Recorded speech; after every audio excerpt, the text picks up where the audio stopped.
Bonjour à tous, bienvenue dans ce webinaire. On va doucement commencer. Alors, c'est le premier webinaire de l'année, donc j'en profite pour vous souhaiter tous mes meilleurs vœux. J'espère que la reprise se passe bien et on va passer une heure ensemble où on va voir dans une première partie les tendances de l'expérience client et ensuite les nouveautés apportées à Zoho CRM. Alors, je me présente, je m'appelle Florence Barbier, je travaille dans l'équipe marketing Zoho depuis plus de 3 ans et je m'occupe entre autres de Zoho CRM. Mais je ne suis pas seule, j'ai avec moi 2 acolytes, Thomas et Devendra, qui vont nous accompagner pendant toute cette heure et qui vont répondre à vos questions. Petit point technique, le webinaire est enregistré, donc vous pourrez évidemment après le revisualiser. Et si jamais vous pouvez poser des questions, vous avez juste à gauche, dans la barre, une partie de Q&A pour poser toutes vos questions et c'est là qu'on vous y répondra. Donc, voilà, tout est dit et on va pouvoir commencer. Alors, le sommaire, comme je vous l'ai dit, en 2 parties, les tendances de l'expérience client et après, il y aura les fonctionnalités produits. Si jamais il y a quelques chanceux qui étaient déjà avec nous au Zoolix à la rentrée, eh bien, ils ont eu déjà certaines informations en avant-première, mais cette fois-ci, pas de panique, on va aller beaucoup plus en profondeur avec une démo produit et c'est tout pour l'ordre du jour. Alors, je souhaitais commencer cette partie sur les tendances en 3 différentes grandes catégories. La première va être sur la partie circulaire que tend de plus en plus à prendre l'expérience client. L'expérience client qui va énormément s'appuyer sur la partie d'intelligence artificielle.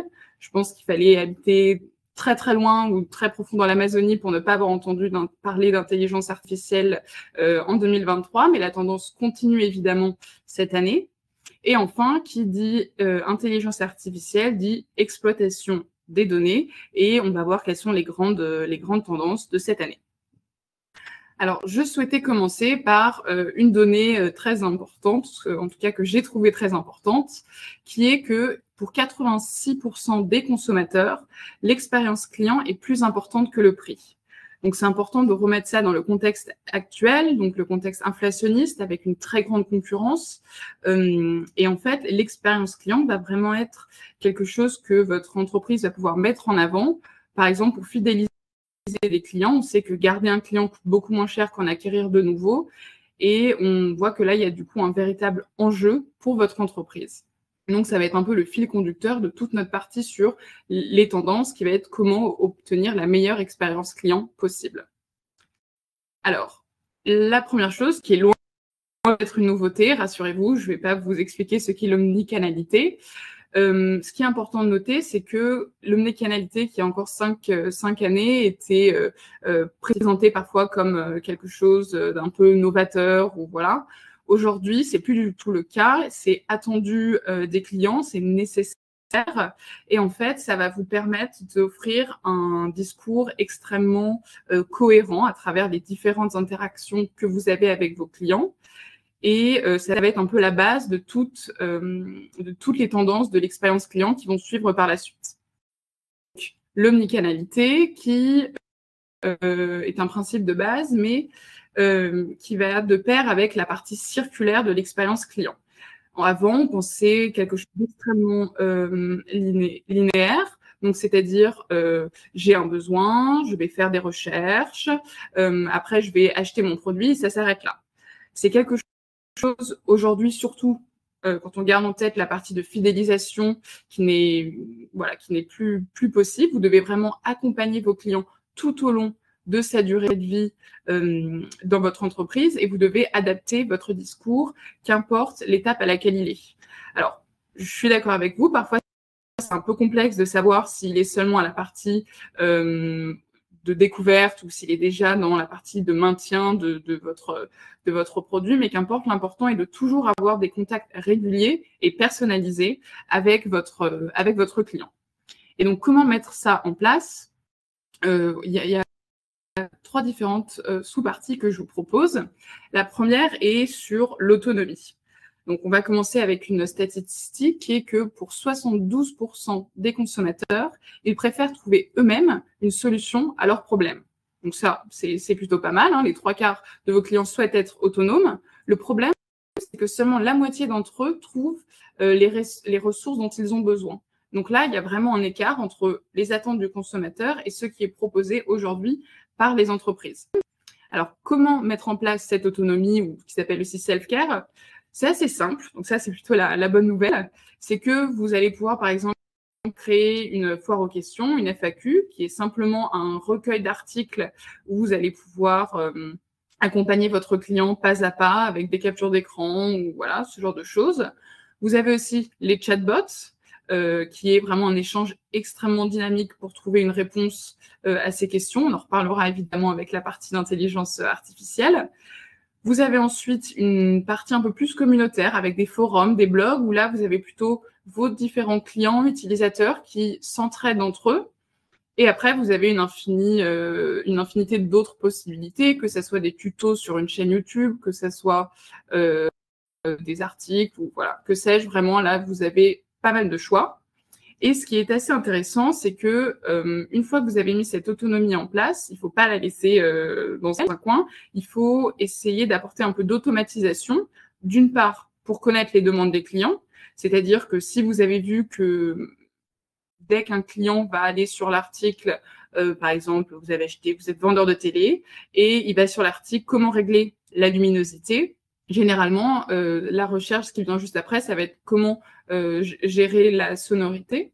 Et bien, dans ce cas-là, vous pouvez, grâce à des automatisations, directement proposer l'article suivant. Et ça montre que vous allez au-delà des besoins des clients, même s'ils sont en complète autonomie. Et ça permet évidemment d'adapter le parcours. Ensuite, une fois que vous connaissez les demandes de vos clients, eh bien, ça veut dire que vous avez une meilleure connaissance de vos clients, notamment grâce à l'omnicanalité. Par exemple, lorsque vous échangez avec un chat, vous en tant que client, l'entreprise en face va savoir quel produit vous avez acheté, va savoir quand est votre anniversaire, et donc du coup, ça peut créer des échanges extrêmement personnalisés et beaucoup plus dynamiques. Et qui dit personnalisation dit fidélisation. Donc ça, c'est pour notre première partie. L'autonomie est quelque chose d'extrêmement demandé et que je vous invite à mettre en place. Ensuite, il y a toute une partie d'écoute, c'est-à-dire que pour 64% des consommateurs, les entreprises ne répondent pas assez rapidement à l'évolution de leurs besoins. Donc, c'est assez simple d'y répondre. En fait, il suffit d'écouter vos clients. Ça s'appelle la voix du client, ou Voice of Customer en anglais. Et en fait, c'est simplement, j'écoute ce que me disent mes clients et après, j'inclus leurs demandes, besoins ou mécontentements dans mes stratégies d'entreprise. Alors, comment le mettre en pratique? Eh bien, vous pouvez faire, et vous devez de manière générale toujours faire une veille de vos réseaux sociaux, ce qui s'y dit, les commentaires, les partages, les choses comme ça. Vous pouvez même mettre en place des focus group ou des interviews avec des clients. Vous pouvez mettre en place des études. Ça, c'est vrai que ce sont deux choses qui peuvent parfois nécessiter un coût. Mais ce qui est assez sympa, c'est que vous avez une mine d'or à votre disposition qui est en fait tous les échanges que vous avez avec vos clients, que ce soit du mail, du chat, des appels. Tout ça, il faut vraiment prendre le temps de passer un peu de temps, voir ce qui fonctionne moins bien, et après faire remonter tous ces retours. Voilà. Après, vous avez la partie de NPS, Net Promotion Score, qui est simplement un moyen de demander à vos clients de vous noter. Vous avez ensuite la partie sur les avis clients, donc que ce soit sur Google, sur Trustpilot. Là, je pense que vous le savez, mais les mauvaises nouvelles, généralement, voyagent plus vite que les bonnes.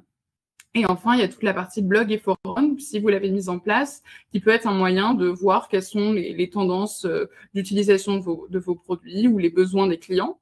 Et une fois que vous avez collecté toutes ces informations, vous allez devoir les inclure dans votre stratégie. Ça peut être la stratégie produit, quelque chose qui fonctionne pas très bien, la stratégie marketing, la stratégie de vente, ou même un problème avec le support client qui fait qu'on a du mal à communiquer, que sais-je. Ça, c'est vraiment quelque chose qui est assez simple à mettre en place, pas exécuté, mais qui est assez simple à mettre en place et qui nécessite aussi une grande part d'écoute et de proximité avec les clients pour avoir de plus en plus de retours et créer une relation personnalisée. Vous devez essayer de faire preuve d'empathie, de répondre, de prendre le temps de bien répondre à chaque suggestion. Et donc, du coup, ça crée vraiment un lien de proximité entre l'entreprise et le client qui, du coup, travaillent ensemble pour un même but. Ensuite, la partie mobile. Alors, à nouveau, c'est pas une nouveauté.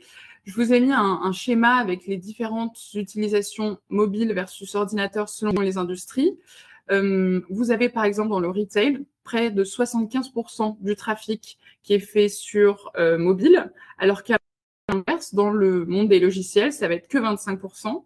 Mais vous voyez quand même que c'est pas du tout une partie négligeable. Et je pense que malheureusement, ça nous est déjà tous arrivé d'aller sur un site sur notre téléphone et que le site ne soit pas adapté à la taille. Et c'est assez frustrant. Mais il n'y a pas que le site qui est important. On peut voir que près de 90% du temps qu'on passe tous sur notre mobile est en fait passé sur des applications. Donc, c'est peut-être quelque chose d'intéressant pour vous de s'interroger. Est-ce que j'aurais peut-être pas besoin d'une application pour être encore plus proche de mon client? Et en fait, c'est une vraie opportunité stratégique pour vous parce qu'une fois qu'il a téléchargé votre application, vous avez un nouveau canal de communication et quelque chose d'extrêmement personnalisé.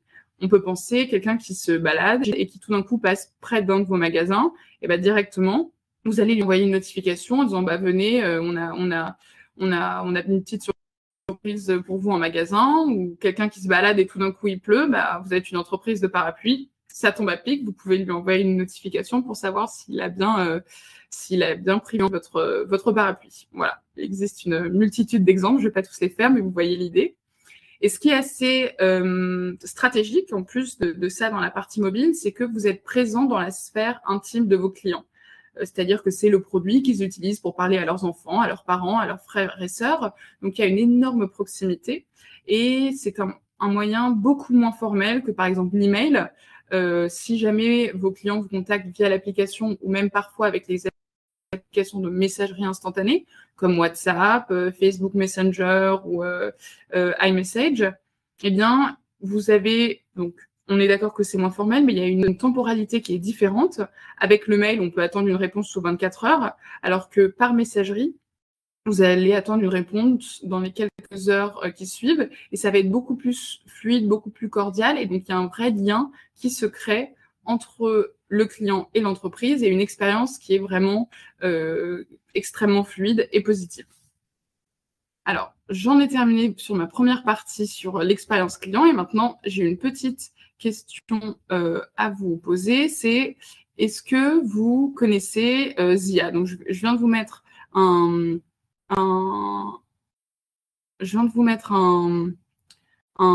sondage. Donc là, vous pouvez y répondre. J'attends de voir un peu vos réponses.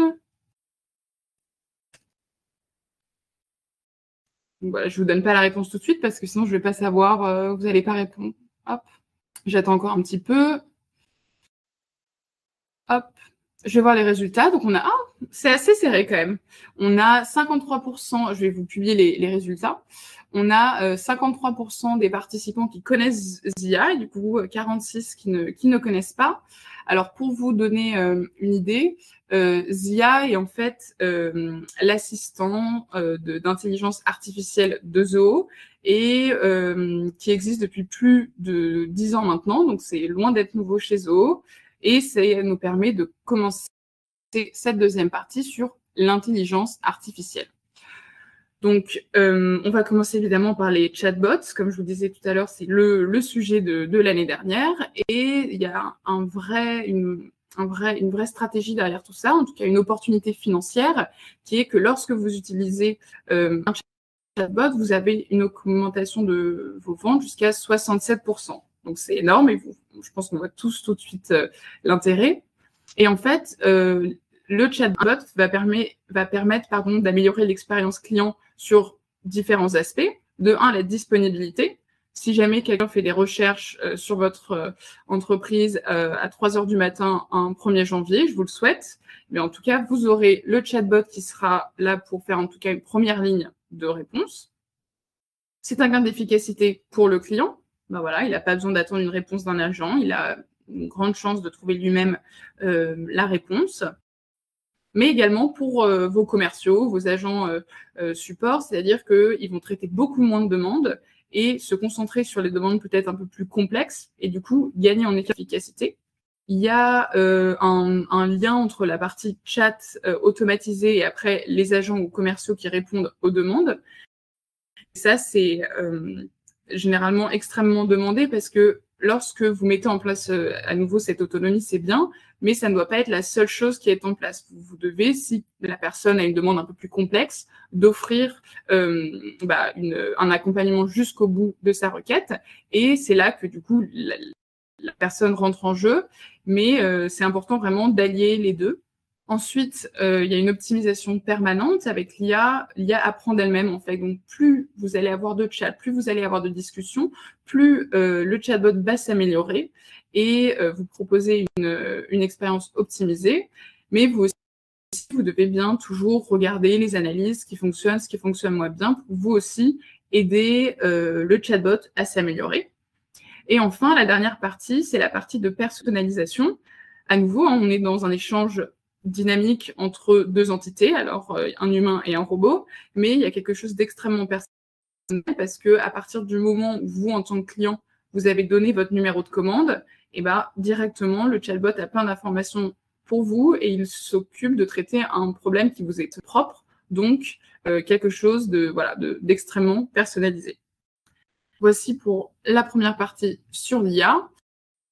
La deuxième va porter sur la partie prédictive, qui à nouveau est une grande opportunité financière pour les entreprises, parce qu'elle permet d'apporter entre 5 et 15% d'augmentation du revenu lorsque vous prenez en compte les différentes prédictions de l'intelligence artificielle. Donc ça peut vous donner des indices sur les tendances et les opportunités. Par exemple, vous allez voir que, je sais pas, en janvier et février, ce sont des périodes assez calmes pour vous et peut-être juste sur certains produits, peut-être juste dans une de vos locations.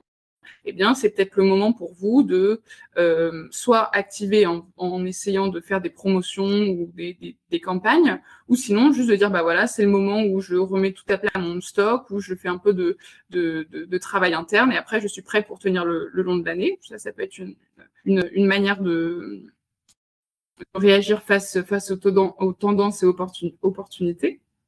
Et ensuite, il y a toute une partie de prédiction des comportements futurs. On peut imaginer un client qui achète tous les ans à sa date d'anniversaire. Eh bien, peut-être que vous allez pouvoir déclencher des actions pour lui offrir, je dis n'importe quoi, mais une promotion le jour de sa fête. Et là, on est sur de l'ultra-personnalisation dans le but de fidéliser vos clients. Et ça peut être assez abstrait, en fait, parce que quand on est face à toute cette quantité énorme de données, on ne sait pas vraiment où aller, ou en tout cas comment les lire. Et c'est ce que vous propose de faire les CRM alimentés par l'IA, dans Zoho, évidemment, spoiler. Le but, c'est de vous aider à comprendre et à lire ces différentes données pour les traduire d'une manière simple et pour ensuite vous permettre de prendre les meilleures décisions possibles pour votre entreprise. Et donc, du coup, l'IA ne serait pas l'IA sans la partie des données. Donc, il y a toute une partie de personnalisation, comme je viens de le dire, une partie d'homogénéisation, c'est-à-dire que les données vous permettent de voir vraiment ce qui se passe parfois en temps réel et du coup de voir si un process, un produit ou que sais-je ne fonctionne plus. Et donc, vous allez avoir vous allez pouvoir, grâce à cet audit interne ou cette surveillance interne, proposer un meilleur parcours client.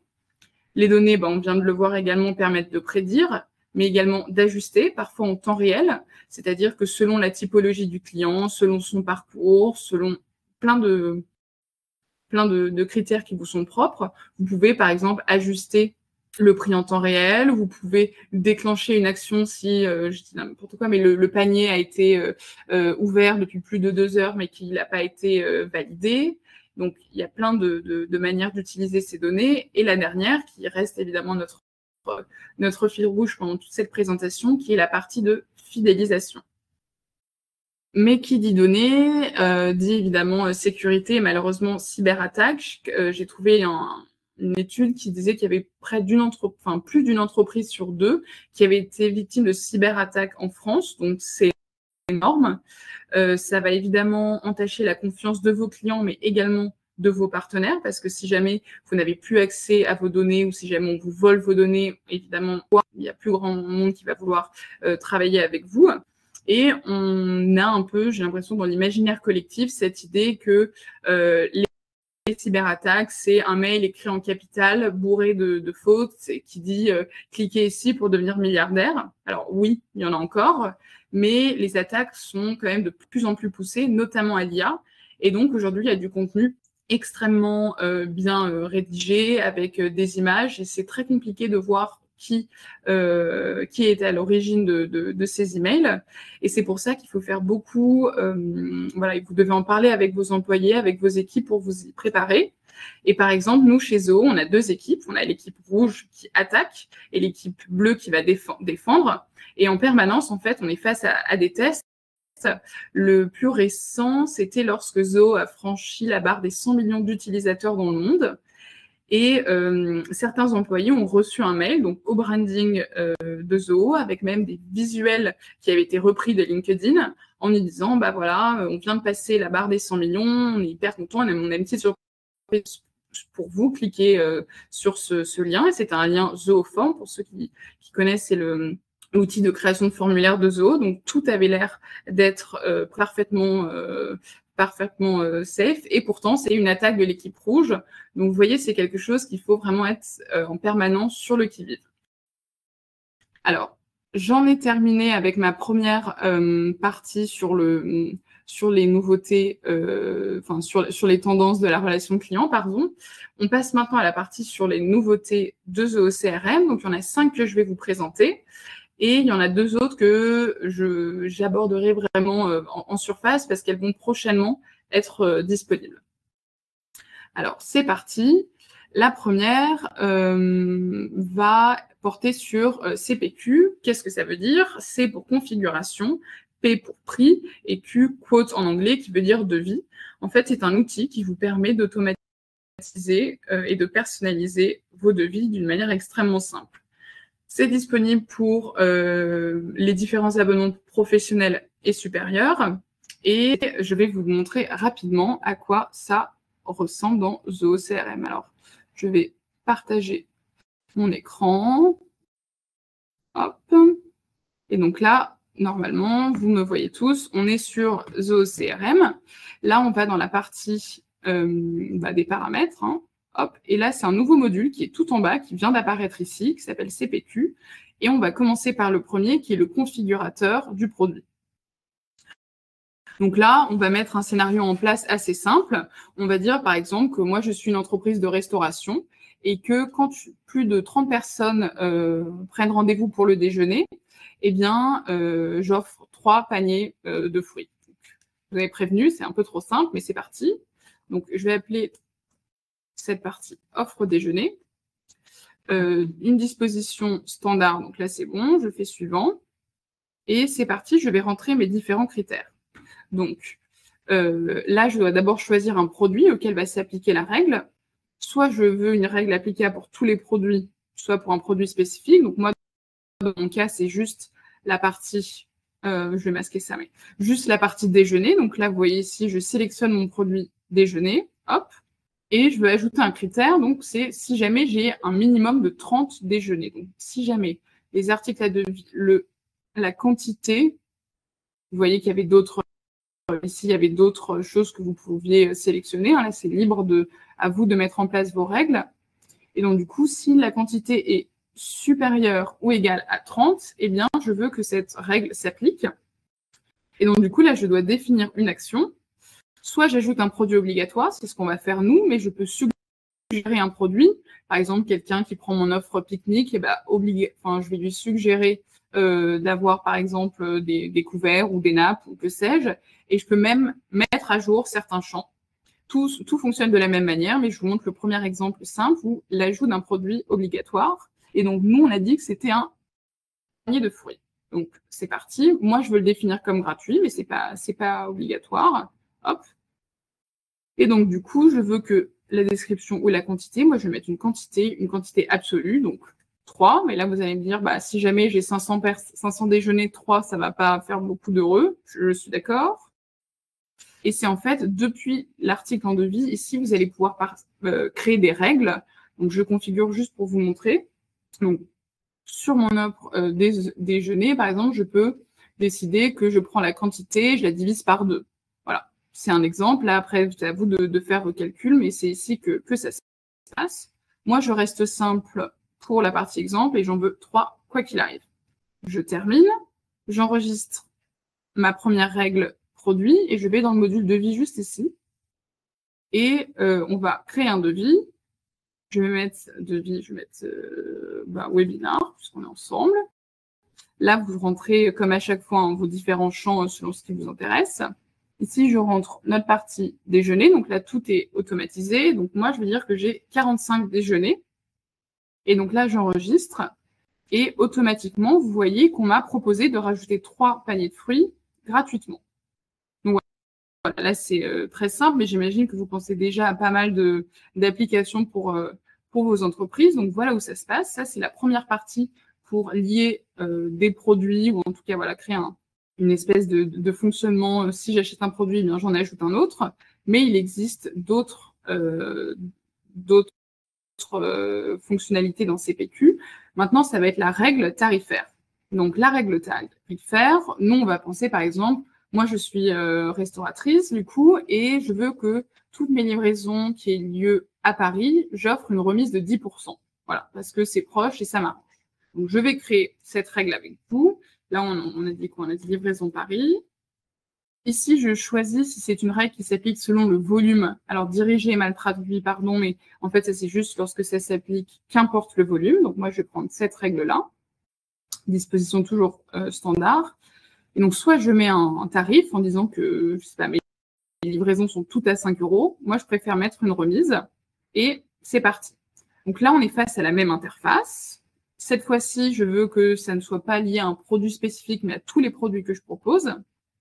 Et là, je vais mettre un critère.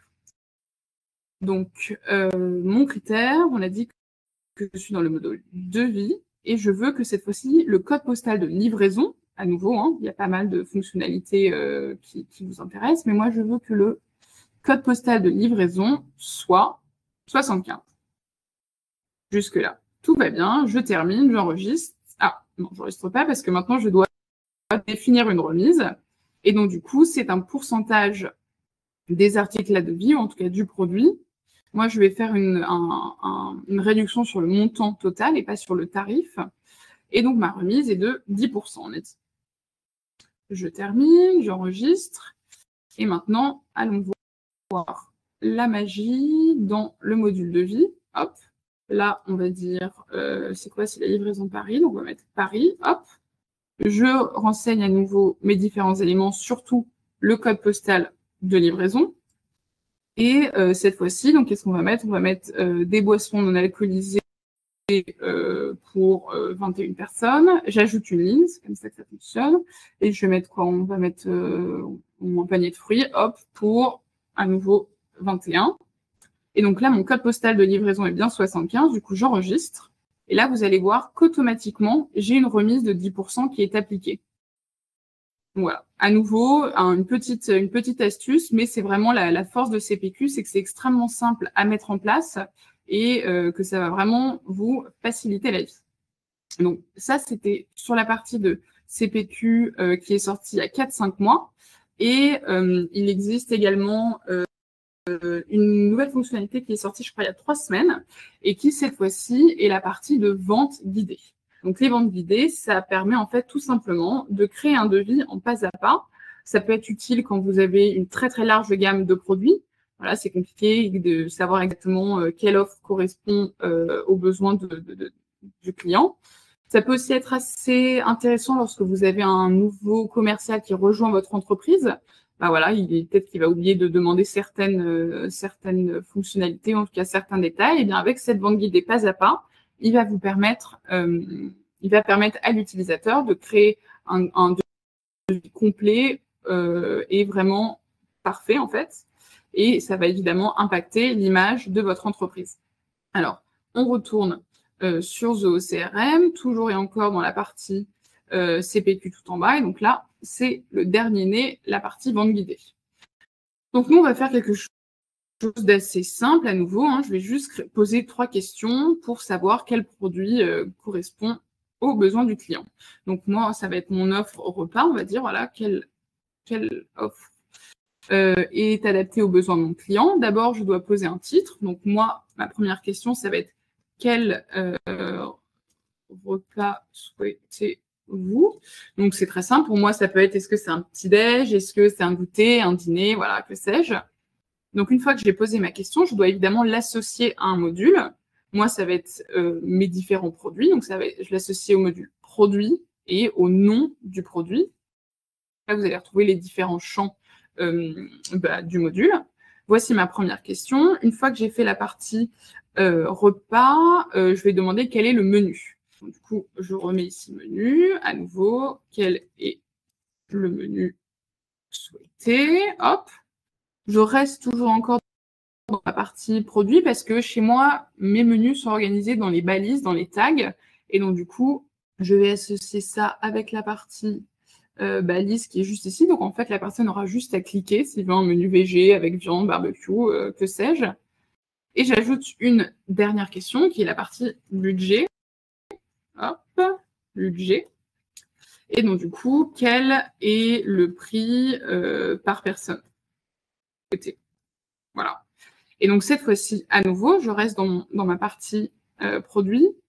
Et là, du coup, on a dit, c'était le prix, hein, c'est ça, prix unitaire. OK. J'en fais pas plus. Je pense que vous avez un peu compris la manière dont ça fonctionne. J'enregistre et on va tout de suite mettre ça en place dans la partie devis. Alors, je crée un nouveau devis.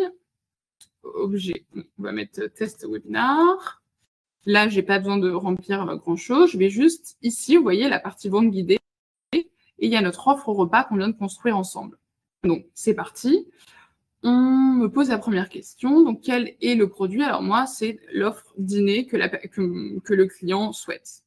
Ensuite, le menu. Alors, il m'a dit qu'il voulait un menu. Donc, vous voyez, là, j'ai toutes mes propositions. Il voulait un menu VG. OK. Je continue. Et le budget, il doit être inférieur ou égal à 50 €. Donc, une fois que j'ai fait ça, je vais soumettre et on va me proposer ici, bah voilà, c'est ce produit-là qui répond à tous les critères que vous avez rentrés. Donc, du coup, j'ai simplement à choisir et après à rentrer mes quantités. Donc, voilà. J'ai fait vraiment quelque chose de très simple, mais vous voyez directement l'intérêt que ça peut avoir pour votre entreprise. Alors, voici pour la première des fonctionnalités. J'espère qu'elle vous a plu. Moi, elle me plaît beaucoup. Et maintenant, on passe à la deuxième, qui est la partie de Pathfinder. Donc, en fait, c'est un moyen d'analyser votre parcours client. Cette fonctionnalité est disponible dans les abonnements entreprises et supérieurs.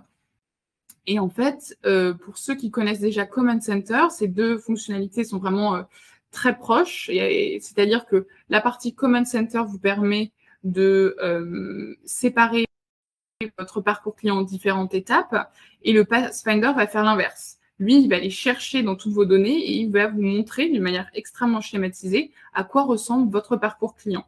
Donc là, on est vraiment sur l'utilisation brute de vos données. Et donc, soit vous avez un schéma de cette manière-là, hein, vous voyez que généralement, le parcours client, c'est pas du tout linéaire, ou vous pouvez l'avoir également d'une autre manière, c'est-à-dire avec les différents éléments. Et comme toujours chez Zoho, vous allez avoir des données pour savoir quel parcours fonctionne le mieux ou le plus utilisé, si jamais il y a des choses qui sont cassées. En tout cas, voilà ce que se propose de résoudre Pathfinder. Je vais vous montrer où le trouver dans le CRM, parce que malheureusement, moi, je n'ai pas assez d'enregistrement sur mon compte de démo. Mais au moins, vous savez où le trouver. Donc là, c'est dans la partie centre d'expérimentation, Command Center.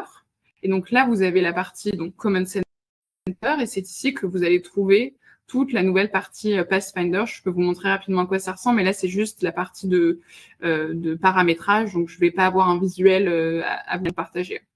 Donc voilà, ça c'était la partie. C'est quelque chose d'extrêmement puissant pour votre entreprise. Hein. On a passé la première demi-heure à se poser des questions sur comment fonctionne mon parcours client, qu'est-ce que je peux améliorer ou pas. Donc, c'est quelque chose d'assez important. Alors, attendez, je reviens juste. Ici, j'arrête juste le partage avant de passer à la prochaine fonctionnalité. Attendez, je vais juste... je crois qu'il y a des personnes qui essaient de rentrer, mais qui a apparemment un problème. Donc, ne bougez pas, je vais juste mettre à jour la page, je vais rafraîchir et on se retrouve dans quelques secondes. Ne bougez pas, ça arrive. J'actualise.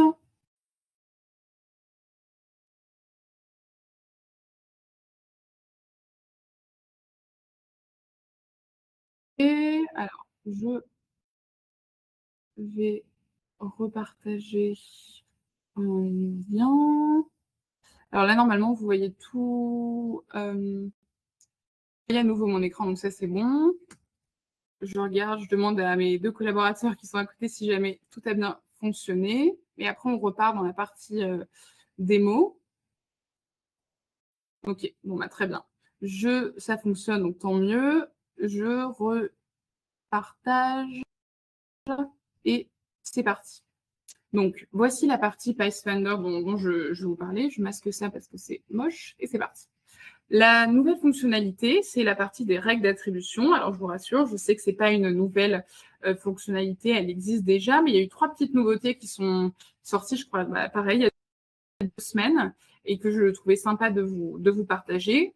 Pour ceux qui ne connaissent pas, les règles d'attribution sont disponibles pour toutes les éditions, et comme son nom l'indique, c'est juste un moyen en fait d'assigner un lead ou une affaire ou que sais-je à une personne en particulier.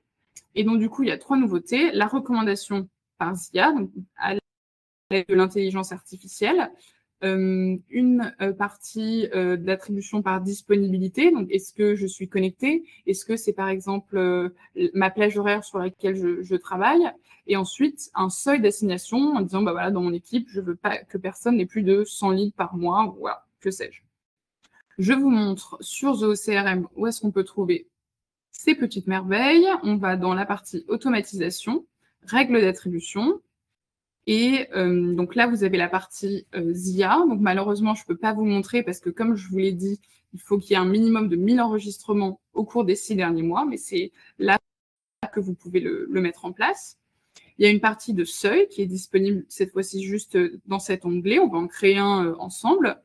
Alors, je choisis mon module. On va dire que moi, ça va être mon module prospect. Je choisis les différents utilisateurs. Donc, on va dire que ça va être moi, Stéphane et Mélanie. OK. Et je veux qu'il y en ait 100 maximum. Mais chez moi, je veux que ça soit 100 par semaine. Donc, juste ici, sur modifier la durée du seuil, je vais mettre hop, par semaine. J'attribue et c'est terminé. Après, peut-être que vous ne voulez pas forcément que tout le monde ait la même attribution. Bah, pas de problème. Et bah, Stéphane, le petit chanceux, il a droit à 150, alors que Mélanie, elle aura seulement à 60, et ainsi de suite. Donc, ça se met très, très simplement en place. Et après, vous avez évidemment des manières d'attribuer par défaut. Si jamais il y a trop de tickets, évidemment, il ne faut pas qu'ils soient non assignés ou à la mauvaise personne. Donc, juste ici, vous allez pouvoir décider de réaffecter certains tickets qui ne rentrent pas dans cette règle. Donc, quoi qu'il arrive, vos tickets, vos demandes à faire ne sont pas perdus. Donc, voilà pour la deuxième fonctionnalité, je ne l'enregistre pas. Et la dernière, je vais juste vous montrer où la trouver. Donc ici, je crée une règle d'affectation. Je choisis mon module, on reste dans prospect, le petit nom de la règle. Et voilà, donc ça, c'est une page que vous connaissez si vous avez déjà mis en place des règles d'attribution. Cette règle s'applique à tous les enregistrements. Elle s'applique à tous mes utilisateurs cette fois-ci. Je peux ici décider à des utilisateurs qui correspondent à certaines conditions comme la langue ou ce genre de choses. Ici, je pourrais utiliser ZIA, mais malheureusement, je ne peux pas. Et c'est ici que sont en fait ces nouveautés. Donc, le statut de connexion, je peux décider de le cocher ou non. Donc, ça, c'est voilà, en ligne ou pas en ligne. Et la partie de minutage du chiffre, qui est vraiment à quelle plage horaire, quel est quand êtes-vous de garde, et bien quand vous êtes de garde, vous allez avoir les leads entrants qui vous seront assignés. Donc ça, c'est pas très complexe, mais si jamais vous en avez besoin, ça se trouve ici. Et les règles d'attribution sont toujours quelque chose d'intéressant. Je passe à mon avant-dernière nouveauté, qui est la partie action avec ZooFlow, disponible pour tous les abonnements entreprises et supérieurs. Et pour ceux qui utilisent déjà des workflows, vous pouviez en effet déjà déclencher certaines actions avec un workflow. Ça pouvait être envoyer un mail, modifier un champ. Il y avait aussi la partie de création de tâches. Et bien maintenant, grâce à Zooflow, qui est une application Zoho, qui va vraiment faire le lien entre, voilà, si des choses arrivent dans mon CRM, eh bien, je vais pouvoir faire une action auprès d'une application tierce. Donc ça vous permet vraiment d'avoir une expérience client beaucoup plus globale, qui dépasse les frontières des applications et de suivre votre client où qu'il aille. Et seules les personnes qui ont le profil avec l'utilisation des automatisations peuvent mettre ça en place. Donc, je vous montre rapidement à quoi ça ressemble. Alors, là, je vais juste ici dans les paramètres. Et donc, sous la partie automatisation, là, il y a la partie action. Donc là, c'était ce qui existait déjà, hein, les tâches, les mises à jour, les webhooks. Et ici se trouve la partie action de Zoho si vous voulez juste créer une action, c'est-à-dire un lien entre CRM et une autre application.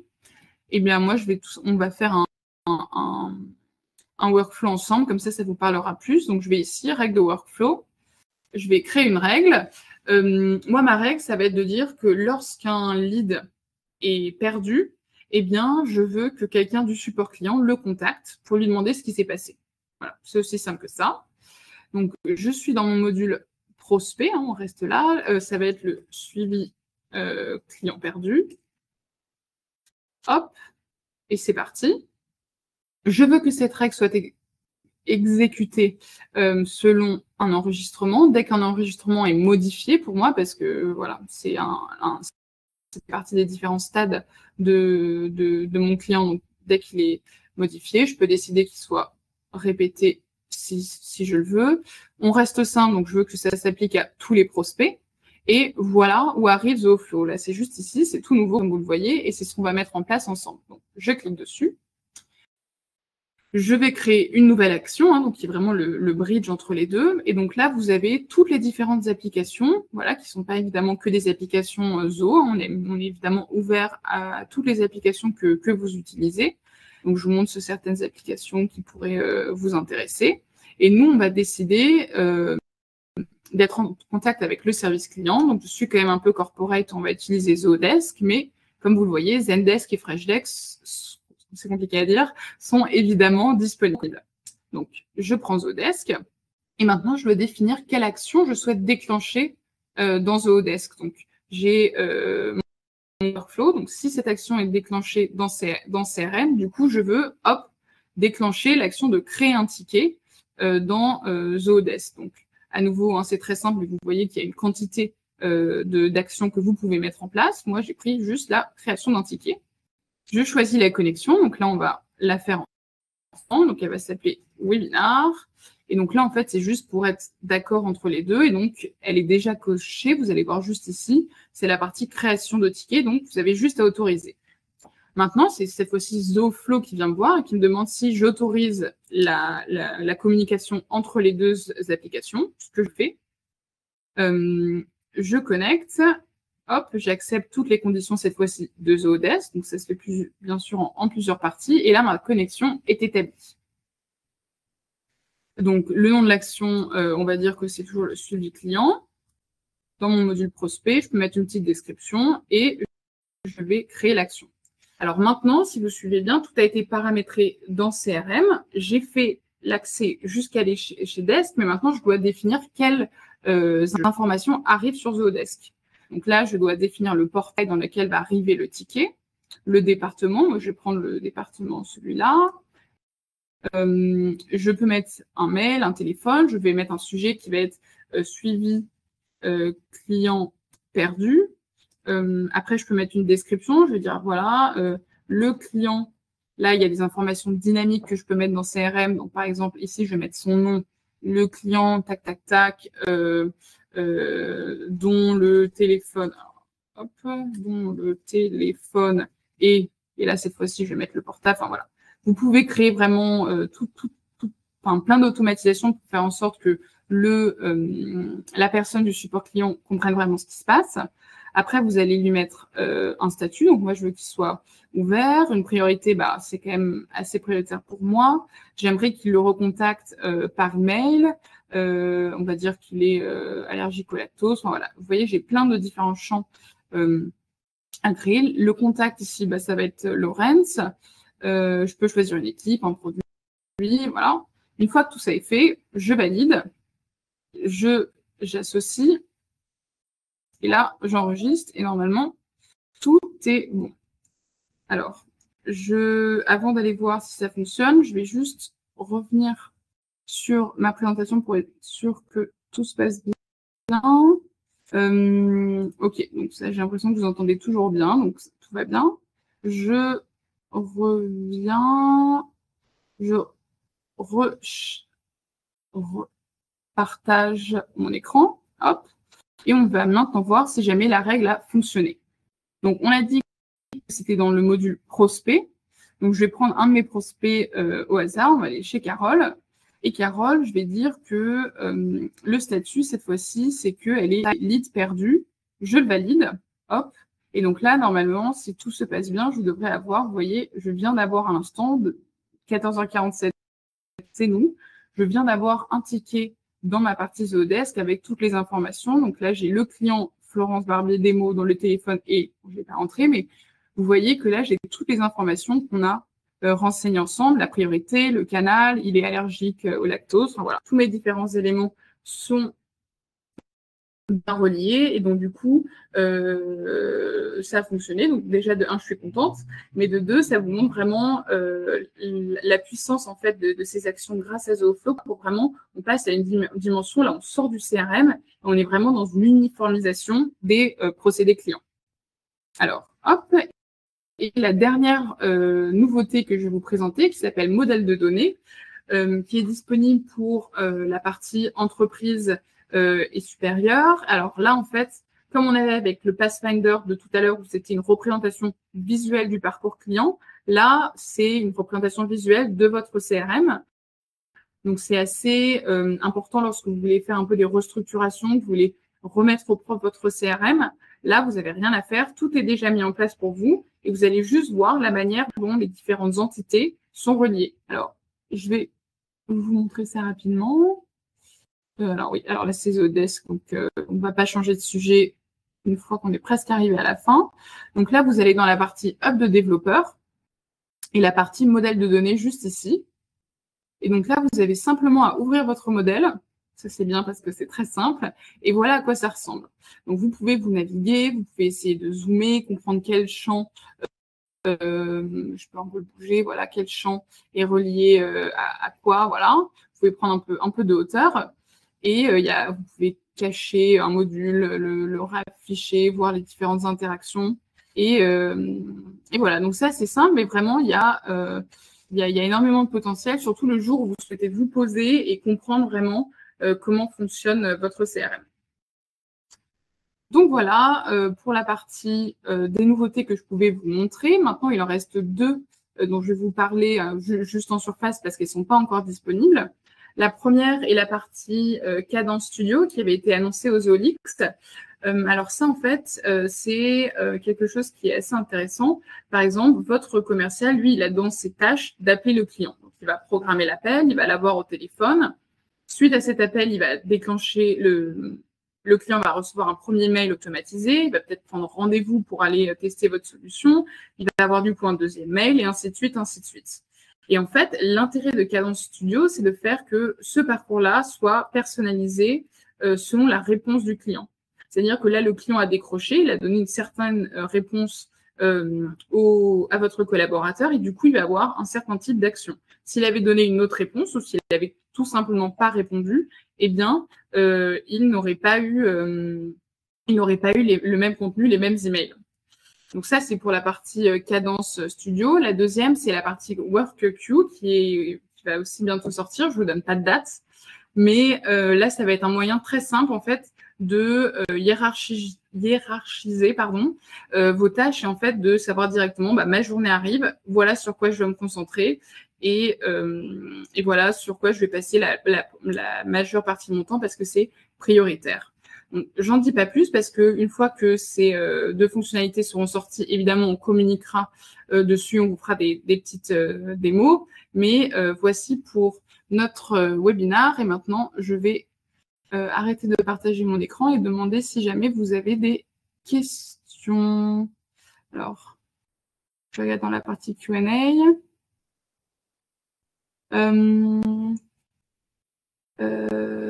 Alors, je vais prendre la question. Alors, je regarde, il y a une réponse de Thomas juste ici.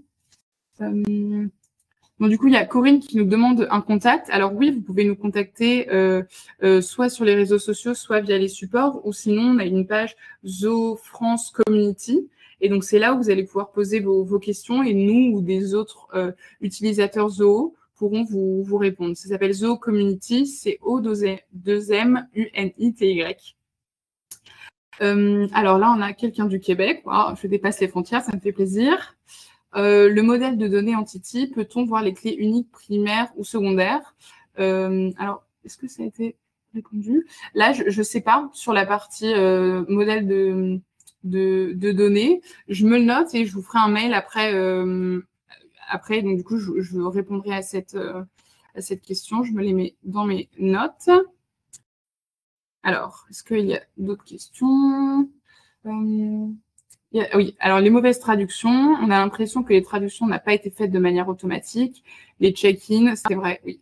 Alors, je n'arrive pas à voir qui a posé la question sur... Ah, c'est par Tanguy. Donc, on est d'accord avec vous. Il y a aussi pas mal de problèmes de traduction. C'est quelque chose sur lequel on travaille un peu en permanence, pour être honnête avec vous.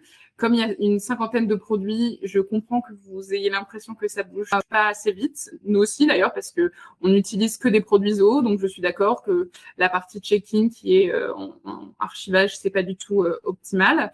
Mais on essaye de s'améliorer en permanence. Et si jamais il y a vraiment 2-3 mots qui sont vraiment bloquants pour vous, envoyez-nous un mail ou contactez-nous et on essaiera de pousser ces changements prioritairement. Voilà, mais ça nous fait du bien de savoir que vous aussi, voilà, que si on n'est plus nombreux à faire remonter les choses, comme en fait tous les produits sont faits en énormément de langues, essayez de pousser sur la partie française, c'est bien si on a des clients qui nous aident. Alors, la question de Monsieur Bastien, je suis désolée, je vais mal prononcer votre prénom. Il y a des outils qui permettent la communication multicanale avec des clients, et ceci sur la base de scripts et de workflows. Ces outils qui ont bien sûr commencé à être très répandus et ne basent pas sur l'API LinkedIn. Est-ce que vous envisagez d'intégrer le canal messagerie LinkedIn dans votre CRM? Dans quel sens pour qu'on puisse voir les messages de l'historique? Alors, pour l'instant, j'ai pas en tête la roadmap des API avec LinkedIn. Je peux me renseigner. Après, pour être toujours tenu au courant en fait des nouveautés, allez voir sur Zoo Marketplace. Je me le note et je vous donnerai une réponse dans le mail de suivi demain ou lundi. Et si jamais vous souhaitez être au courant des dernières connexions, n'hésitez pas à aller sur la partie Marketplace. Et donc, du coup, c'est là où on va voir, dès qu'on a une nouvelle connexion, on communique dans la partie Zoo Marketplace. Peut-on exporter le modèle de données? Oui, normalement, c'est possible. CPQ est-il disponible pour ZooBooks? Ben voilà, parfait. Thomas a répondu. Alors, sur la partie ZooBooks, on sait qu'il y a encore énormément d'améliorations à faire, comme pour qu'il soit aux normes françaises. Là, on a la responsable finance qui a déménagé en Europe il y a 2 ans pour justement prendre en main toutes ces problématiques de réglementation. Et donc, du coup, la version allemande est sortie l'année dernière. Et donc là, ils sont en train de se pencher sur la version française. C'est, comme vous pouvez imaginer, énormément de travail, mais c'est quelque chose que nous, l'équipe France, on pousse énormément parce qu'on sait que ça vous bloque. Et c'est quelque chose, on espère, qui sortira rapidement, mais je peux malheureusement pas vous dire de date fixe. Mais sachez que les équipes sont dessus et qu'elles travaillent en permanence le plus rapidement possible pour vous offrir voilà, books aux normes. Merci Florent. Je vais juste rebondir sur ce que tu viens de dire. 5 minutes. Tu veux dire quelque chose, Thomas? Oui, je voulais juste rebondir sur la partie books, parce que c'est une question qui revient de manière assez régulière. Et je vois du direct. Le- Alors, tac. La synchronisation contact, sont-ils améliorés entre ceux de CRM et ZooBooks? Je ne crois pas qu'il y ait eu de grandes mises à jour sur cette partie-là. Je vais regarder, Monsieur Laurent, je vais regarder et je vous tiens au courant. Alors, hop, je prends encore quelques questions. Donc là, il y a la partie sur ZooBooks, donc ça, j'ai répondu. Sur la partie facturation, alors ça pour être honnête, c'est une partie ZooBooks que je maîtrise pas assez. Mais si jamais c'est quelque chose que vous souhaitez mettre en avant, vraiment, allez sur Zoo Community, comme ça nous permet vraiment de montrer, voilà, regardez, on a tous nos clients qui attendent ça, donc ça nous permet en interne vraiment de mobiliser les troupes. Et donc du coup, voilà, je vous invite à aller regarder ce qui a été mis sur Zoo Community. Donc là, il y a beaucoup de questions sur ZooBooks. Une démo de ZooBot. Oui, bien sûr, vous pouvez demander une démo. Il suffit juste de contacter notre service support@zoocrm.com et là, vous aurez quelqu'un qui pourra vous expliquer ou sinon contacter. Si vous avez des questions, n'hésitez pas à contacter nos partenaires qui sont présents partout en France. Ils sont certifiés. Vous avez juste à taper Zoo Partenaires et vous allez avoir toute la liste. Donc, n'hésitez pas à les contacter. Ils sont là également pour vous accompagner. Alors, question sur les notifications SMS. Peut-on répondre aux SMS reçus avec des automatisations selon les réponses du client?